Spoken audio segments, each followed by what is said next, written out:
Hello students, मैं रवि केशव और स्वागत करता हूं आपका अकाउंट्स की 95+ सीरीज में। स्टूडेंट्स, आज हम डिस्कस करेंगे 11th की अकाउंट का एक इंपॉर्टेंट चैप्टर जो कि है जनरल एंट्री। ऑलरेडी हमने जनरल एंट्री का एक पार्ट डिस्कस कर चुके हैं जिसमें हमने डिस्कस किए थे जनरल एंट्री के गोल्डन रूल्स, जिसमें हमने डिस्कस किया था पर्सनल अकाउंट, रियल अकाउंट और नॉमिनल अकाउंट की जनरल एंट्री को इन रूल से कैसे किया जाता है। बट अभी मैंने देखा स्टूडेंट्स की बहुत ज़्यादा डिमांड आ रही थी कि क्योंकि कुछ के एग्जाम अभी बाकी हैं तो मैं वहाँ पे डिस्कस करने जा रहा हूँ जनरल एंट्री का पार्ट सेकंड, उन्हें आगे का भी समझाना है मुझे। तो चलिए कोई नहीं, समझाते हैं। तो आज मैं पहले आपसे डिस्कस करूंगा जनरल एंट्री के मॉडर्न रूल, उसके बाद हम डिस्कस करेंगे कुछ इंपॉर्टेंट जनरल एंट्रियां जो कुछ ज़्यादा ही आती हैं या ज़्यादा कॉमन नहीं है, जो लोगों को ईजिली समझ नहीं आती हैं। तो चलिए सबसे पहले मैं आपको समझाता हूं जनरल एंट्री के मॉडर्न रूल। देखिए पहले आपको बता दूं, जनरल एंट्री के बेसिकली दो तरह के रूल हैं। एक है traditional rule. According to traditional rule journal entry को 3 भागों में बांटा गया है, पर्सनल अकाउंट, रियल अकाउंट और नॉमिनल अकाउंट। वो वीडियो मैंने ऑलरेडी बना दी है, ठीक है, आप उसको देख सकते हैं, अदरवाइज मैं वीडियो के एंड में उसका भी लिंक दे दूंगा, ठीक है। दूसरी चीज, अगर इनके अकॉर्डिंग हम जनरल एंट्री ना करें, किसके अकॉर्डिंग, रियल, पर्सनल, नॉमिनल, तो दूसरी मेथड जो है, अप्रोच है, वो है मॉडर्न रूल। तो मॉडर्न रूल क्या है मैं बता दूं। मॉडर्न रूल ने किसी भी आइटम को 5 कैटेगरी में बांट दिया है। बेसिकली हम डिस्कस करने जा रहे हैं क्या, मॉडर्न रूल। तो मॉडर्न रूल के अकॉर्डिंग सबसे पहली जो कैटेगरी बनी वो बनी असेट्स की। सबसे पहली कैटेगरी असेट्स की, और असेट्स का रूल ये बना कि अगर असेट्स इंक्रीज होंगे, मैं इन शॉर्ट में लिख रहा हूं, आप समझ जाइएगा, अगर असेट्स इंक्रीज होंगे तो आपको उसे क्या करना है, डेबिट करना है। And when assets are decreasing, जब असेट्स क्या होंगे, कम होंगे, तो आपको उसे क्या करना है, क्रेडिट करना है। इसका एक सिंपल सा एग्जांपल लेता हूं। आपने क्या करा, एक मशीनरी खरीदी है, ठीक है, कैश देके। तो इन दैट केस असेट्स में आपकी मशीनरी भी है और कैश भी आपका क्या है, एक असेट्स है। अब मशीनरी आ रही है और असेट्स जा रहा है, ठीक, सॉरी, मशीनरी आ रही है और कैश जा रहा है। इसका मतलब इंक्रीज क्या हो रही है, मशीनरी, और डिक्रीज क्या हो रहा है, कैश। तो उसकी जनरल एंट्री बन जाएगी, एग्जाम्पल ले रहा हूं यहां पर, मशीनरी अकाउंट डेबिट टू क्या हो जाएगा हमारा यहां पर, कैश, ठीक है।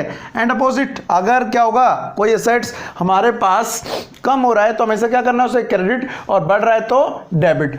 दूसरा रूल इंपॉर्टेंट उसी के साथ आया, लायबिलिटी का।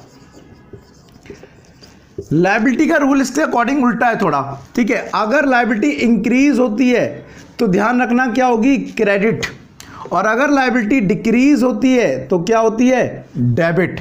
ध्यान रखना, लायबिलिटी अगर इंक्रीज होती है तो क्रेडिट होती है। आपने एक गुड्स खरीदे उधार पर राम से, आपने गुड्स खरीदे उधार पर राम से, तो राम आपका बन गया क्रेडिटर। इन दैट केस आप एंट्री करोगे purchase account debit to Ram, where Ram आपका यहां पर क्या है, क्रेडिटर, आपको बता दूं। तो देखिए क्योंकि लायबिलिटी बढ़ रही है तो बढ़ने पे क्या हुई, क्रेडिट। और देखो ये रूल लग गया किसका, लायबिलिटी का। और यहां पे रूल आप लगा सकते हैं एक्सपेंस का, ठीक है, या गुड्स का लगा सकते हैं। गुड्स इंक्रीज हो रहा है इसलिए क्या हुआ, परचेज को हमने डेबिट किया। तीसरा इसी का सेम राइट लायबिलिटी की तरह रोल प्ले करता है कैपिटल। कैपिटल की अगर बात करूं तो कैपिटल भी एक तरह की लायबिलिटी ही होती है, ठीक है। क्यों, रीजन, क्योंकि हम जो अकाउंट्स बनाते हैं वो फर्म के बनाते हैं, ना कि एक इंडिविजुअल के। और according to separate legal entity concept, firm का अपना लीगल एंटिटी कॉन्सेप्ट के अकॉर्डिंग अपने अलग अधिकार होते हैं, अपना अलग स्वामित्व होता है, और पार्टनर का अलग। तो हम जो अकाउंट बनाते हैं वो किसके बनाते हैं, फर्म के। तो फर्म ने जो अपने पार्टनर से पैसा उधार लिया वो एक कैपिटल होती है, ठीक है, और आउटसाइडर से कहते हैं तो उसे लायबिलिटी बोलते हैं। चलिए कोई नहीं, रूल सेम है। अगर कैपिटल इंक्रीज होगी तो क्रेडिट होगी और डिक्रीज होगी तो डेबिट। इसका एग्जांपल आपको पहली एंट्री में ही देखने को मिल जाता है। जब आप बिजनेस स्टार्ट करते हैं, जब आप लोग बिजनेस स्टार्ट करते हैं तो बिजनेस स्टार्ट करने की एंट्री क्या होती है, बिजनेस में जब स्टार्ट कर रहे हैं तो घर से पैसा, ध्यान रखना, घर से पैसा किस में आ रहा है, बिजनेस में आ रहा है। तो ध्यान रखना, शुरुआत में कैपिटल बढ़ती है जब घर से हम इन्वेस्ट करते हैं बिजनेस के अंदर, तो बढ़ रही है, तो उसकी हम एंट्री क्या करते हैं, cash account debit to capital account. ये जनरल एंट्री होती है किस टाइम पे, जब कैपिटल को इन्वेस्ट करते हैं किसी बिजनेस में, ठीक है। और क्योंकि कैपिटल इन्वेस्ट करने से कैश आ रहा है, तो कैश आ रहा है, इंक्रीज हो रहा है, इसलिए डेबिट। तो यहां पे कौन सा रूल लग गया, असेट्स वाला, ठीक है, एक कैपिटल का और एक असेट्स का। अब आपको बता दूं, एक ही जर्नल एंट्री के अंदर कई सारे मॉडर्न रूल लग सकते हैं, 2 लग सकते हैं, 1 लग सकता है, 3 लग सकते हैं। चलिए आगे समझते हैं। उसके बाद चौथा जो आपका है वो है एक्सपेंस का, कोई भी खर्चा। और एक्सपेंस के साथ रूल ये है, अगर इंक्रीज तो डेबिट और अगर डिक्रीज तो क्रेडिट। अगर एक्सपेंस इंक्रीज होते हैं तो डेबिट होते हैं, अगर एक्सपेंस डिक्रीज होते हैं तो क्रेडिट होते हैं। इसका एग्जांपल, हमने रेंट पे किया एक तरह से, तो रेंट तो खर्चा हमारे सामने आ रहा है, रेंट है ना, तो उसकी एंट्री क्या होगी, rent account debit to cash. हमने पे किया कैश। ध्यान रखना, क्योंकि रेंट पहले 0 था, अब हमें रेंट पे करना पड़ रहा है, तो रेंट हमारे खर्चे बढ़ गए एक तरह से, है ना। कुछ लोग ये मत समझ जाना कि रेंट पे करने पे रेंट का तो उतर गया, हमारे पास कम आ गया, नहीं। यहाँ मतलब है पहले कोई एक्सपेंस था ही नहीं, अब एक्सपेंस है, तो इसलिए क्या है, एक्सपेंस डेबिट। ऐसे ही आप फर्म में क्या कर रहे हैं, सैलरी। अच्छा, सैलरी से याद आया, सैलरी आपके लिए इनकम है या एक्सपेंस है? देखिए, कई बार मैं बच्चों से पूछता हूँ कि सैलरी क्या इनकम है एक्सपेंस, तो सही वाले कई सारे स्टूडेंट आंसर देते हैं कि सैलरी वाले इनकम है। लेकिन आपको बताना चाहूँगा, हम बिजनेस के मालिक हैं, हम एज अ फर्म को सोच के चल रहे हैं, तो मालिक कभी सैलरी लेते नहीं है, देते हैं। तो हमारे लिए सैलरी क्या होती है, एक्सपेंस होती है। तो हम जब सैलरी पे करेंगे तो उसकी एंट्री होगी salary account debit to cash account, ठीक है।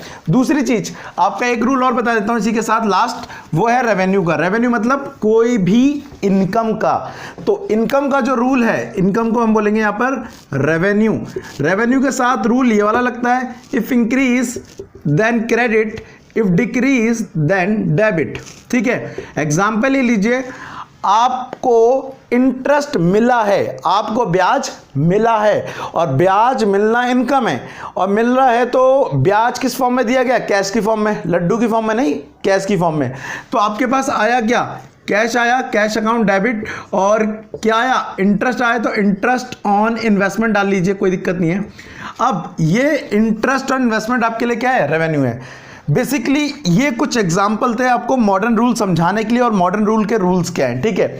अब हम डिस्कस करेंगे कुछ इंपॉर्टेंट जर्नल एंट्रीज जो बहुत ज़्यादा इंपॉर्टेंट है एग्जाम के पॉइंट ऑफ व्यू से, जो ज़्यादा कॉमन नहीं है, ईजिली बच्चों को समझ भी नहीं आती है, तो हम वो डिस्कस कर लेते हैं। चलिए सबसे पहले बात करते हैं, अगर मैं जर्नल एंट्री बताऊं तो इसके अंदर आप समझिए, जर्नल एंट्री के बारे में बात करूं अगर, जर्नल 2 तरह की होती है, एक सिंपल और एक कंपाउंड।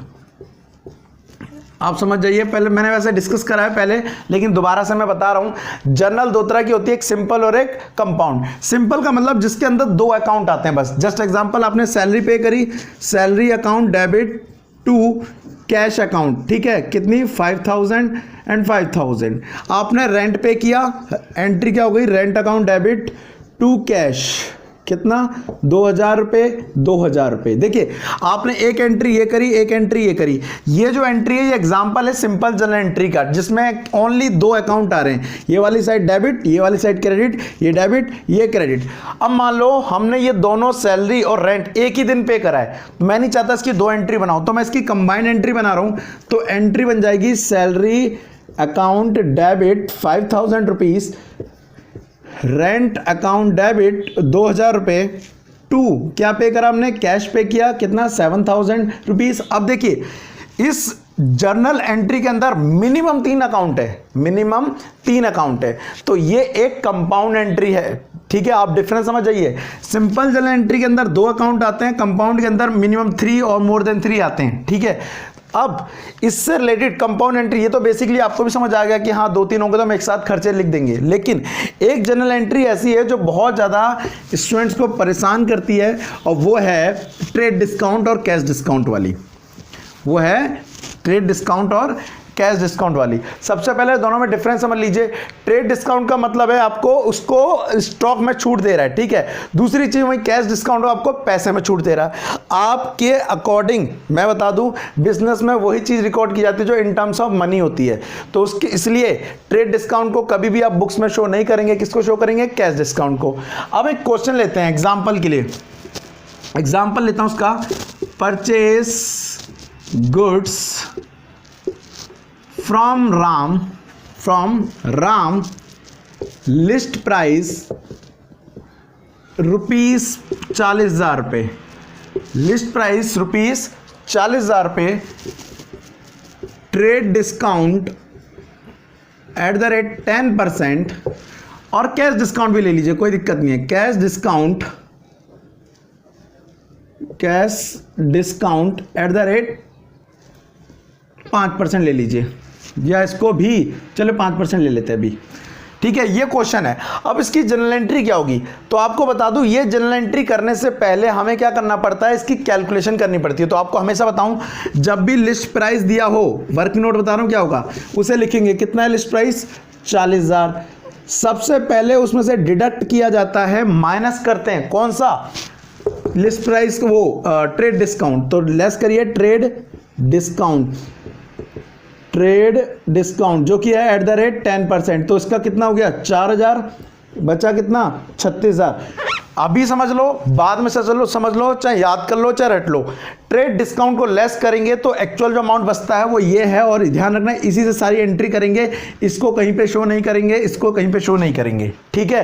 ट्रेड डिस्काउंट लेस करने के बाद जो अमाउंट होता है ना, उसी को शो किया जाता है। अब इसके बाद इसमें लेस करते हैं क्या, कैश डिस्काउंट।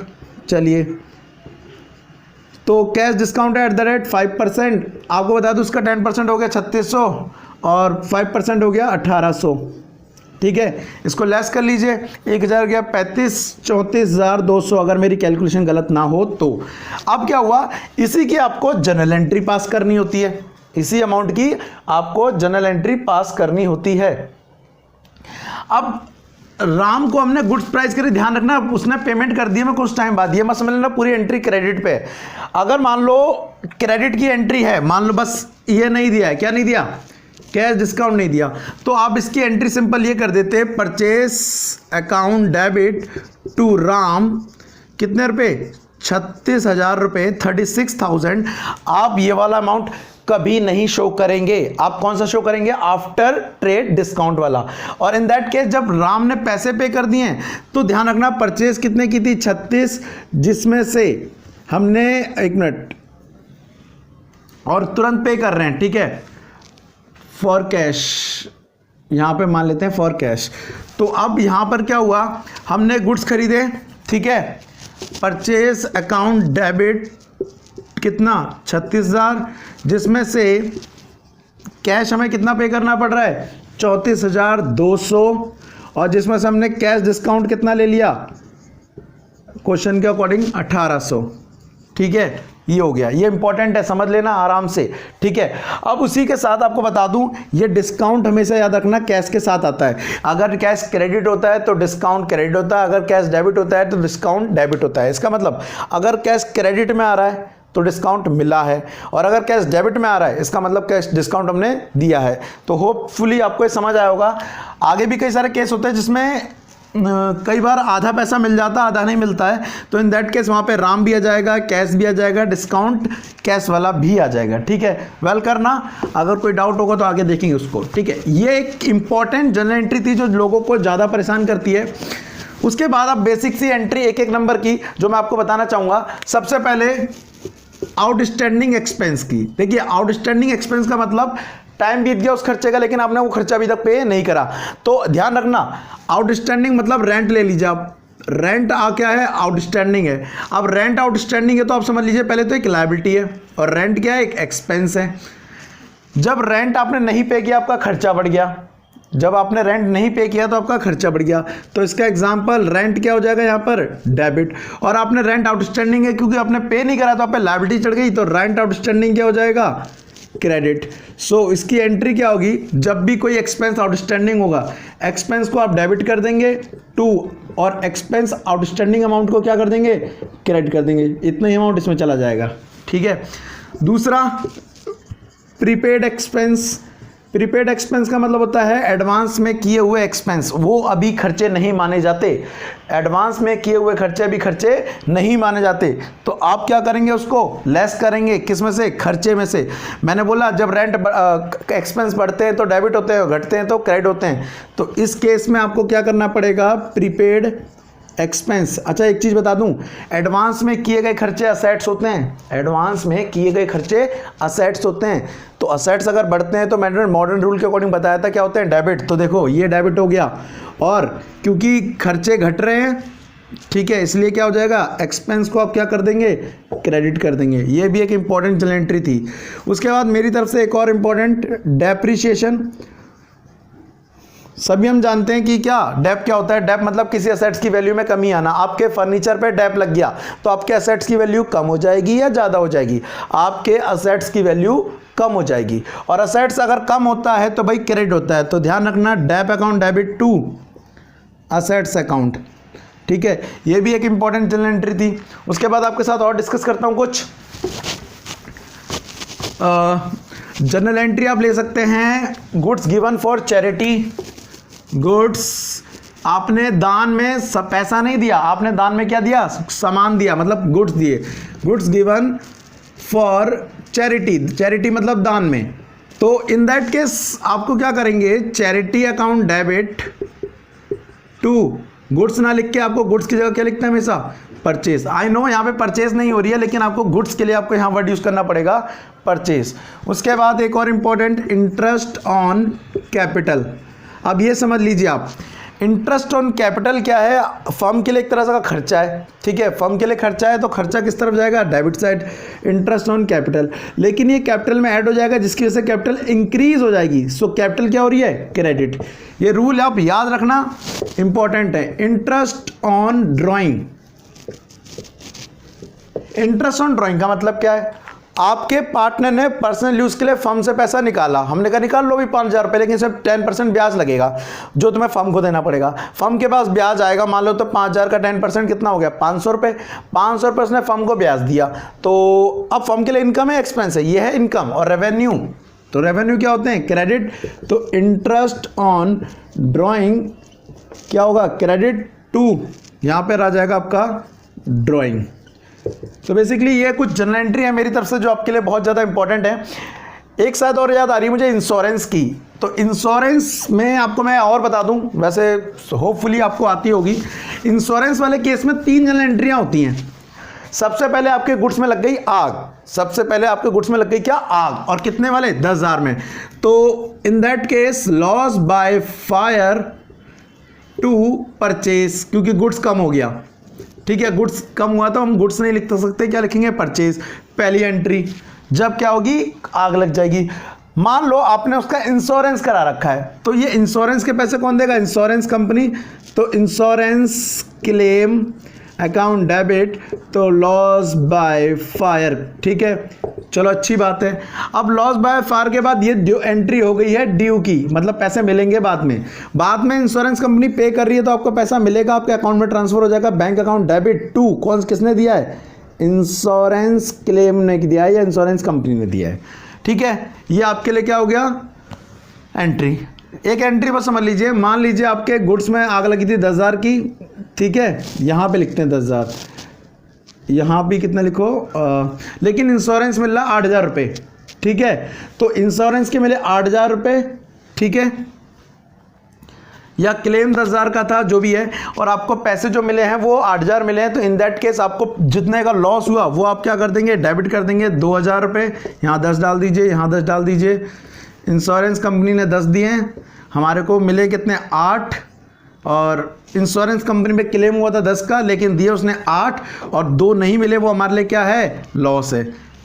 10 में आग लगी, क्लेम हमने 10 का करा, लेकिन हमें मिले कितने? 8,000 रुपये। तो इन दैट केस आपको 2,000 का क्या हो गया? लॉस हो गया। तो बेसिकली ये मेरी तरफ से पार्ट सेकंड था जनरल एंट्री का, जो बहुत ज़्यादा इंपॉर्टेंट है आपके एग्जाम में जनरल एंट्री क्वेश्चन करने के लिए। वेल, इससे रिलेटेड अगर आपको कोई भी डाउट्स है या सजेशन है तो आप मुझे बताइए कमेंट बॉक्स में।